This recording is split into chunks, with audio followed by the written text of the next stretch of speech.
नमस्कार साथियों। तो आज है 28 जून 2026। दोस्तों बात करेंगे इस वीडियो में कुछ इंपॉर्टेंट कंपनी की शेयर्स के ऊपर, कुछ इंपॉर्टेंट अपडेट्स है, कुछ इंपॉर्टेंट न्यूज है। तो चलिए एक करके कवर करते हैं। अच्छा, सबसे पहले हम बात करेंगे एक स्मॉल कैप कंपनी, इसका नाम है मध्य भारत एग्रो प्रोडक्ट लिमिटेड। अच्छी कंपनी है वैसे तो। शेयर लास्ट डे पॉजिटिव में क्लोजिंग दिया 575 रुपए पे। बाय द वे, इस पर जो न्यूज है पहले आप उसको देखिए। कंपनी एक्चुअली अपने शेयर होल्डर के लिए स्टॉक स्प्लिट अनाउंसमेंट किया था। मतलब जो इसकी शेयर की फेस वैल्यू आज 10 रुपए है, उसको कंपनी कन्वर्ट करेगा 2 रुपए में। मतलब सिंपल कैलकुलेशन 1:5 रेशियो में, ठीक है। सो उस स्टॉक स्प्लिट की जो रिकॉर्ड डेट कम एक्स डेट रखा है कंपनी 3 जुलाई 2026 को। 3 जुलाई मतलब शुक्रवार के दिन। तो मतलब आपके हाथ में सिर्फ 4 दिन बचा है। सोमवार, मंगलवार, बुधवार और बृहस्पतिवार, ये 4 दिन में कोई भी बार आप खरीद सकते हो, तो आप एलिजिबल बन जाएंगे ये स्टॉक स्प्लिट पाने के लिए, ठीक है। अच्छा, बाकी बात करें वैल्यूएशन वाइज अच्छी कंपनी है। कंपनी की फंडामेंटल जितना स्ट्रांग है, कंपनी की ग्रोथ रेट भी उतना ही अट्रैक्टिव है। जैसे कि आप देख सकते हो लास्ट क्वार्टर मार्च 2026 कंपनी की रेवेन्यू में 35% की ग्रोथ रहा। मार्जिन 210% बढ़ जाने के कारण कंपनी की नेट प्रॉफिट 319% इंक्रीज हुआ। कंपनी की अर्निंग पर शेयर 318% इंक्रीज हुआ।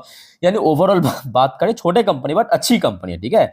और शेयर प्राइस मूवमेंट भी आप समझ पा रहे हो, पिछले 6 महीने पे इतना सब कुछ हुआ, उसके बावजूद भी शेयर ने 35% की मैसिव रिटर्न दिया है। और एक साल की बात करें लगभग 38% की रिटर्न पे ही बैठे हैं, ठीक है। और इसके पहले की बात करें लास्ट 5 साल पे 1700% को रिटर्न दिया। तो इस कंपनी को दोस्तों प्लीज एक बार जरूर चेकआउट करना, मतलब डिटेल में थोड़ा आप लोग भी स्टडी कर लेना, ठीक है। अच्छी कंपनी है। अच्छा, अब आ जाइए दूसरे कंपनी। ये कोई छोटे कंपनी नहीं है बट आईटी सेक्टर की एक बड़े कंपनी है, परसिस्टेंट सिस्टम लिमिटेड।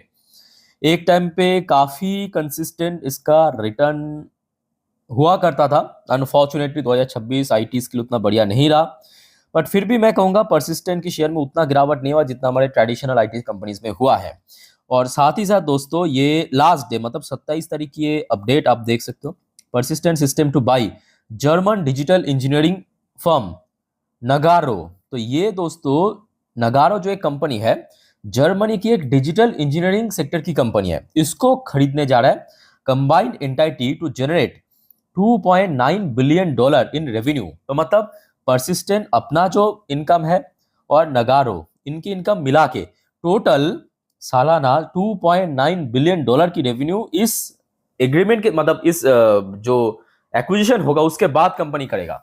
समझ आ रहा है। तो कंपनी की सिंपल बात है कि बिजनेस एक्सपैंड होगा और ज्यादा एक्सपैंड होगा, ठीक है। और बिजनेस एक्सपैंड मतलब क्या, ऑब्वियसली शेयर में इसका इंपैक्ट देखने को मिलेगा। और शेयर 2026 में ऑलरेडी 22% नीचे आ चुका है, जबकि हमारी जो traditional IT company TCS, Infosys, HCL ये सब 30, 34, 35% नीचे आ चुके हैं, ठीक है। तो उस हिसाब से मैं कहूंगा काफी कम है। बट फिर भी शेयर में काफी गिरावट हो चुका है। इमीडिएटली हडल पॉइंट 5000 की लेवल अगर क्रॉस कर गया तो मे भी 5,500 की तरफ बढ़ सकता है शेयर, ठीक है। पोटेंशियल तो है जबरदस्त।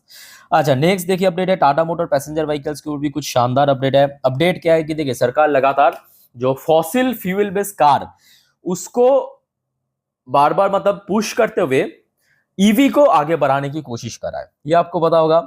सो टाटा मोटर्स ने इस चीज को देखा, रियलाइज किया, क्योंकि भारत एनर्जी सेक्टर में बाकी जो देशों के ऊपर डिपेंडेंट है, ये फैक्ट है। क्योंकि भारत अपनी जरूरत की 90 भाग जो तेल है वो बाहर से इंपोर्ट करते हैं, तो एक बहुत बड़ा डिपेंडेंसी है। और जिस वजह से आप देख सकते हो ये वॉर वगैरह के कारण भारत जैसी देश की इकोनॉमी जो इतना हाईली डिपेंडेंट है, बहुत इंपैक्ट पड़ा है। तो जिस वजह से सरकार भी कोशिश कर रहा है कि जितना हो सके पेट्रोल, डीजल, नेचुरल गैस की यूज कम हो जाए और उसके जगह ले ले कौन, ईवी। और टाटा मोटर्स ने इस चीज को पकड़ लिया और टाटा मोटर्स ने सीधा सीधा कह दिया कि फाइनेंशियल 31 मतलब अगले 4 से 5 साल के अंदर देखिए EV push with 4 new model. Tata motor total 9 ऐसा न्यू मॉडल लॉन्च करने वाले हैं, ठीक है। सो लेट्स सी कल कैसा इंपैक्ट पड़ता है टाटा मोटर पैसेंजर की शेयर में। वैसे पिछले एक मंथ पे तो शेयर में 10.5% का अराउंड गिरावट ऑलरेडी हो चुका है। 6 महीने की बात करें शेयर ऊपर नीच, बट हाँ बेस्ट पार्ट ये है कि लास्ट ट्रेडिंग सेशन की 350 के ऊपर शेयर स्टेबल है। इमीडिएटली अगर देखिए 350 के ऊपर अगर कल भी स्टेबल रहा तो शेयर ऊपर 400 की तरफ फिर से बढ़ सकता है, ठीक है।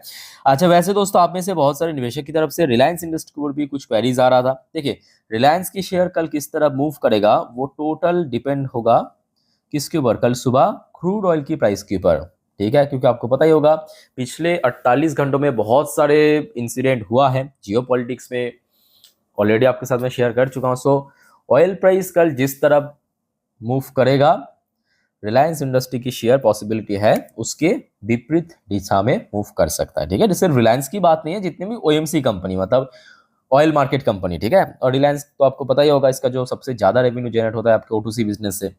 हाँ, अगर हम ये बात करें कि टेक्निकल व्यू से, तो शेयर जब से 1300 की क्रूशल लेवल को क्रॉस करके ऊपर पहुंचा, तो ये फैक्ट है कि 1300 के ऊपर एक ठीक ठाक सपोर्ट मिल रहा है और ऊपर की तरफ इमीडिएटली 1350 के आसपास एक स्ट्रॉन्ग हडल पॉइंट है। दूसरी बात ये भी है कि शेयर अपना जो लाइफ टाइम हाई हिट किया था इस साल एकदम शुरू में, आप पहुंच जाइए मतलब 2 जनवरी को ऑलमोस्ट 1600 की लेवल, वहां से अप्रॉक्सीमेटली अभी 16-17% नीचे है। रिकवर होने में टाइम लग सकता है बिकॉज बड़े कंपनी है, बड़े कंपनी में वैल्यूएशन ऐड होना थोड़ा सा टफ होता है, टफ मतलब वही टाइम लगता है, ठीक है। सो लॉन्ग टर्म इन्वेस्टर्स के लिए कोई इतना ज्यादा दिक्कत नहीं है अगर आप रिलायंस इंडस्ट्री की शेयर होल्डर है। बाकी शॉर्ट टर्म के लिए मैं कहूँगा कि थोड़ा बहुत यहाँ पे आप मतलब थोड़ा सा आप अलर्ट रहिए, ठीक है। अच्छा, अब आ जाइए आईपीओस की जीएमपी थोड़ा सा चेकआउट करते हैं। वैसे बहुत सारे आईपीओ खुलेगा अपकमिंग वीक पे, याद रखना। अच्छा, नैक पैकेजिंग लगभग 8% का आसपास प्रीमियम चल रहा है। क्रिटिकल टेक 12.5% को प्रीमियम। अच्छा, अथर्वा पॉलीप्लास्ट 11.5% को प्रीमियम चल रहा है। Just a minute. हाँ, ट्विंकल पेपर्स 13% को प्रीमियम। Add-on agro 00। आस्था स्पेंटेक्स 3.5-4% की प्रीमियम। सीएसएम टेक्नोलॉजी 3.5% को प्रीमियम। वाटरवेज डिस्काउंट में चल रहा है 5.5%। एडविट ज्वेल 35% की प्रीमियम, बहुत अच्छा। टर्टल मिन फिनटेक सोल्यूशन 3-3.5% की डिस्काउंट में चल रहा है।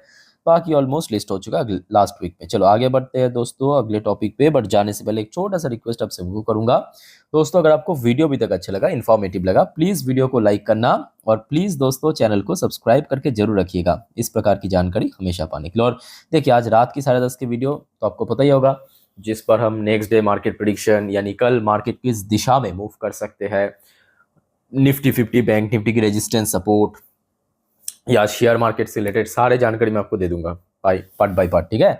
सो प्लीज रात की 10:30 की वीडियो देखना मत भूलना दोस्तों। देखिए मैं आप लोगों के लिए मेहनत से वीडियो बनाता हूं, तो आप लोग जब देखते हो तो मुझे भी अच्छा लगता है, सिंपल है ना। तो वीडियोस को फॉलो करते जाइए और चैनल को सब्सक्राइब करके रखिए।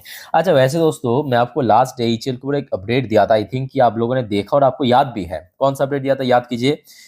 एचएल की एक मोस्ट इंपॉर्टेंट प्रोडक्ट तेजस मार्क 1A, जिसको लेके इतना ज्यादा चर्चा चल रहा है पिछले कुछ सालों पे। सो देखिए इंडियन एयरफोर्स की तरफ से भी कंफर्म कर चुके हैं, एचएल की सीएमडी भी कंफर्म कर चुके हैं कि इस साल के अंदर मतलब लगभग वही अगस्त सितंबर के अंदर जो फर्स्ट क्वार्टर है मतलब 30 जो क्वांटिटी है उसको तो हैंडओवर कर देगा, और बाकी जो 30 है वो इस साल खत्म होने से पहले वही नवंबर दिसंबर के आसपास कर देगा। तो वो अपडेट तो ऑलरेडी कल दे चुका था। देखिए वो सब इंजन तो ऑलरेडी आ चुका है। अब एचएल को मिला था बहुत ज्यादा ऑर्डर, सिर्फ 30-60 थोड़ा मिला था लगभग 100 के ऊपर ऑर्डर, याद है। तो आगे इंजन भी आएगा, मेरे बात को ध्यान से समझने की कोशिश करना। जो जी एरोस्पेस की तरफ से 30-50 इंजन आ चुका है वो तो खैर ठीक है, कंपनी बना रहे उसको लेके, ठीक है। बट आगे भी इंजन आएगा और वो कुछ इंजन पे ना थोड़ा सा डिस्प्यूट हमें देखने को मिला। ये एकदम ताजा अपडेट दोस्तों मैं आपको दे रहा हूं। देखिए Tejas mark 1A sees fresh engine issue, defence ministry to review project in September meeting. तो सितंबर मीटिंग में भारत की जो रक्षा मंत्रालय इस बारे में दोस्तों फिर से बैठक करेंगे, चर्चा करेंगे, क्योंकि बहुत सारे इंजन जो है एचएल कंप्लेन किया है जिसमें कुछ हद तक डिस्प्यूट हमें देखने को मिला। अच्छा एक बार मैं आपको थोड़ा सा पढ़ के समझाता हूं तो आपको पता चलेगा। देखिए whenever a product is delivered it undergoes a mandatory inspection if any issue is detected, मतलब कोई भी अगर गड़बड़ी होता है इंजन पे और any parameter does not meet the required standard, मतलब जो एचएल चाहते हैं उस स्टैंडर्ड अनुसार अगर मतलब रिक्वायरमेंट फुलफिल नहीं होते हैं, it is flagged to vendor. तो उसके बाद क्या होगा, देखिए the same process has been followed in this case and this issue is been resolved, ठीक है। तो ये एक छोटा सा इशू, लेट्स सी आगे क्या होता है। बट हाँ जितने भी अभी इंजन है एचएल बना रहा है उसको एचएल मतलब इंस्पेक्शन करने के बाद ही बना रहा है, सो ताकि हमारे जो वायुसेना है उसको कोई नुकसान ना पहुंचे, ठीक है। तो एक छोटा सा इशू था, बाकी मैं कहूँगा ठीक है, और ऑलरेडी यहाँ पे बन के तैयार भी है, हैंड ओवर भी हो जाएगा। और देखिए इस बारे में टेक्निकल व्यू तो मैं आपको ऑलरेडी कल ही दे चुका हूँ, 4.5 की लेवल इंपॉर्टेंट है। अच्छा वैसे वेदांत के ऊपर भी कुछ क्वेरीज आ रहा था। देखिए वेदांत की शेयर कब रिकवर करेगा सर, क्योंकि ऑलरेडी हमने देखा इसका जो चंगू बंगू मतलब जितने भी सब्सिडीज है ऑलरेडी लिस्ट हो चुका है, लिस्ट होने के बाद लगातार इसमें गिरावट भी हो रहा है, 300 के ऊपर स्टे कर रहा था, अब नीचे आ चुका है। सो देखिए सबसे पहली बात, पिछले एक हफ्तों से अगर आप ध्यान से नोट करना कि मेटल सेक्टर में काफी गिरावट हुआ। मेटल सेक्टर में चाहे आप गोल्ड को ले सकते हो, सिल्वर को ले सकते हो, कॉपर से लेकर एल्यूमिनियम गिरावट हुआ। तो वेदांत उसी सेक्टर की कंपनी, और सिर्फ यहाँ पे वेदांता ही क्यों, वेदांता के साथ साथ आप हिंडाल्को को देखिए, आप नैल्को को देखिए, ये देखिए टाटा स्टील लास्ट डे गिरा, हिंदुस्तान जिंक गिरा है 4-5% के आसपास, हिंडाल्को 2-2.5% गिरा। सो गिरावट तो हो रहा है ओवरऑल बात करें, ठीक है। तो ऐसी बात नहीं है, मेटल सेक्टर जैसे जैसे रिकवर होगा वेदांता भी रिकवर हो जाएगा, बस यहाँ पे पेशेंस रखिए। और लोअर साइड में बात करें 250 की लेवल इंपॉर्टेंट है, अपर साइड की बात करें 300 की लेवल इंपॉर्टेंट, ठीक है। चलो आगे बढ़ते हैं दोस्तों। अच्छा एनएचपीसी, और साथ ही साथ दोस्तों याद रखना केन्स टेक्नोलॉजी कल के लिए क्रूशल है, बहुत क्रूशल क्यों है कि ऐसा नहीं कि इसमें कोई बहुत इंपॉर्टेंट न्यूज़ है, न्यूज़ व्यूज़ नहीं है।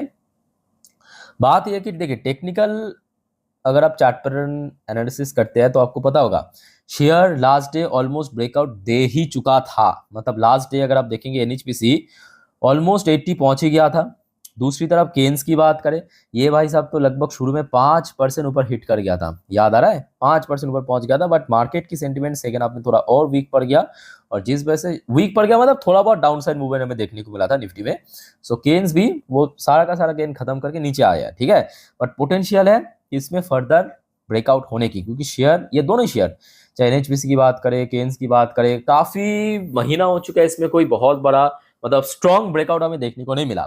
सो केन्स के लिए इंपॉर्टेंट लेवल है फिलहाल 3,500 की लेवल, और एनएचपीसी के लिए इंपॉर्टेंट लेवल है 80 रुपीज की जोन, उसके बाद 85-90 वो बात की बात है, बट इमीडिएटली 80 को क्रॉस करके होल्ड करना जरूरी है, ठीक है।